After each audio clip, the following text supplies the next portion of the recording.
The stock market is limping, real estate values are anemic or worse, and retirement plans have lost a lot of value. What should Americans do about retirement when the financial future and even the present look so uncertain? In her new book, Terry Savage has done your math homework for you and figured out how much you will really need to retire. And Terry Savage joins us now. Terry, it is always good to see you. Good to do it. This is a new edition of a book that you just put out a couple of years. Why a new edition? It's about 4.5 years, 5 years since the first edition came out. I wrote the Savage number, when people were busy telling me early, 5, 6 years ago, that they were going to retire early. I had so many people saying, I'm going to retire at 58 or 60. Huh. I'm going to sell my home, or my home's going up in value, my stocks are going up. I'm really going to, I think I need to retire early. And I kept saying to them, no, you can't. You can't possibly. That was the first edition. Now, I decided to, this book is about twice as large as the last one. I didn't realize till it came out in print, because people are so depressed.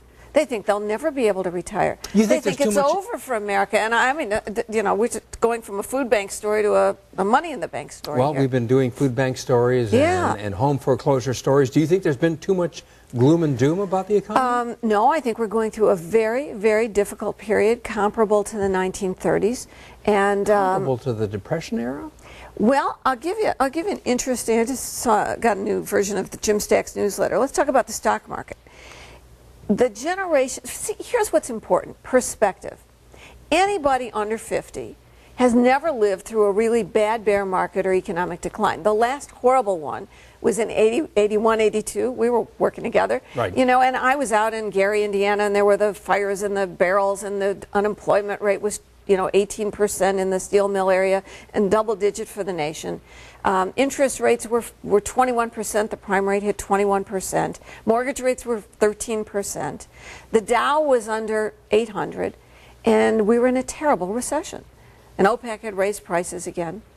And if I had told you back in 1980 that within 20 years we'd have an unbelievable boom in the economy caused by some new technology that has us all looking at BlackBerries and the internet, that the Dow would be over 14,000, interest rates would be down, you'd get a 5% mortgage, people would have locked me up back then, So now I think we're caught up in the present gloom, and we need to think in bigger perspective. All right, well, let's get to the point of the book. And so what is the Savage number?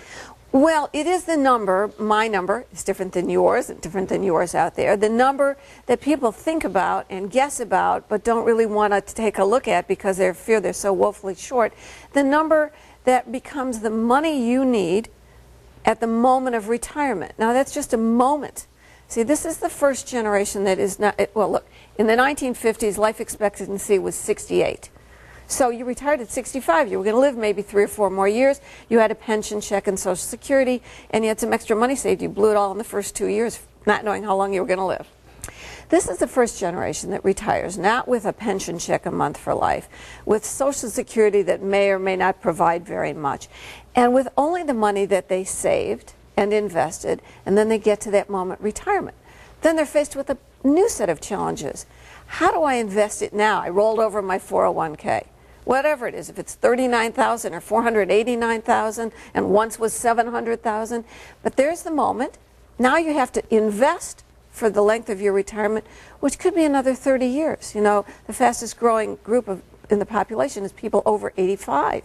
Can you give a rule of thumb of what multiple of somebody's salary, more or less? No, I can't do that. That one would need to have at the point that they retire? No, see, everybody wants a quick, easy number. I'll tell you how to figure this out, though. And this is the centerpiece of the book is that when you retire, you have to figure how to invest, how conservative do I get? After all, if I lose money, I can't put more in. And also, how much can I withdraw every month so I don't run out of money before I run out of time? Right. There are models all over the place. Yeah, exactly. That's the big challenge. So first, though, don't you have to, there's so many uncertainties. Don't you have to know something certain? I mean, if you What are the new questions people should be asking that are more important now than used to be? Well, how long will I live? Only God knows for sure.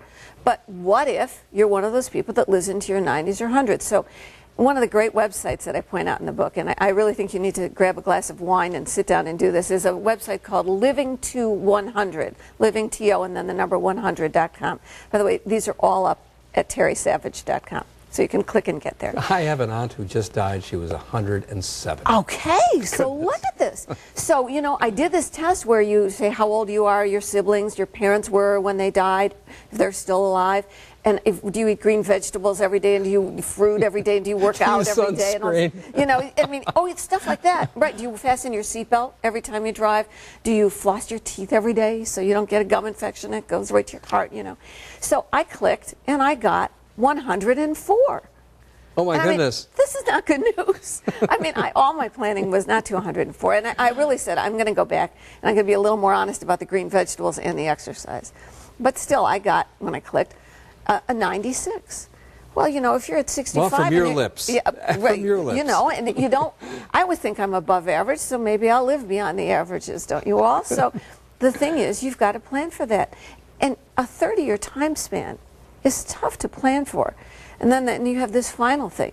Okay, if X dollars does it for me now, or the next few years, however many thousand a month, that's your number to take out and to live on. Well, 30 years from now, what will that dollar buy? What will it be worth? What about inflation? Terry, how many people, do you have any way of knowing how many people now have timed it just right, have figured things out so that, you know, you never know until the end, Phil. Until they put you in the box in the ground. Right. You never know. When you know what will be horrible is you're planning for this retirement and you're being very frugal, and sadly you only live 4 or 5 years, and then your kids blow it all. This is a very tricky thing. The book, The New Savage Number, is designed to take you through all these what ifs and take you to some websites, whether you're younger in your 20s and you want to know how much you should be saving. Because, you know, when you're young, you have no money, but you have time. And you don't realize how valuable that is. I've had this conversation with my children so many times. You write about, and speaking of kids, you write about something called generation warfare in the book. Oh, yeah. What are you alluding to? I worry about this. Look, we're going to have a tremendous crisis on our hands. Tomorrow they're probably going to take away seniors' right to ride free on the CTA. Maybe I think they're going to vote for that in Illinois. Seniors Wealthier seniors, right? Every senior, you know, really? that gets to ride. I don't know how it'll come out. But the point is, we've made a lot of promises to today's seniors and the ones that are like us that are going to be seniors soon. And those promises add up. They're trillions upon trillions. You've had Sheila Weinberg from truthinaccounting.org. They have a great website with a calendar on it, a clock, a ticker. Our national debt is about 12 trillion, but the promises unfunded over the next 30 years are over 70 trillion. How are we going to get that money? Are we going to borrow it from the Chinese? And we've been sending dollars over there to buy stuff. They've been lending it back to us, you know, at low interest rates. Are we going to print it, which we've been doing? Oh my goodness, who's going to lend us money at 1 or 2%? When they see the dollar being devalued, they'll demand a higher rate. Good questions. Are we going to tax our children? And that's the crisis. Terry, we're almost out of time. What is really? If there's one thing that you want people to take away from this book, what is it? You can figure it out. Please don't bury your head in the sand. You need to start planning. This book is just meant to be a guide to the wonderful websites, to the resources in financial planning. Also, don't give up on America. You know, we've always come through these tough times. And if you have a chance to invest now when prices are relatively low and we have that next great boom, you're going to benefit from it. So don't give up and believe in America and in your retirement. It'll look different, though, than what you might have imagined. Terry Savage, thank you. And the book is called The New Savage Number: How Much Money Do You Really Need to Retire?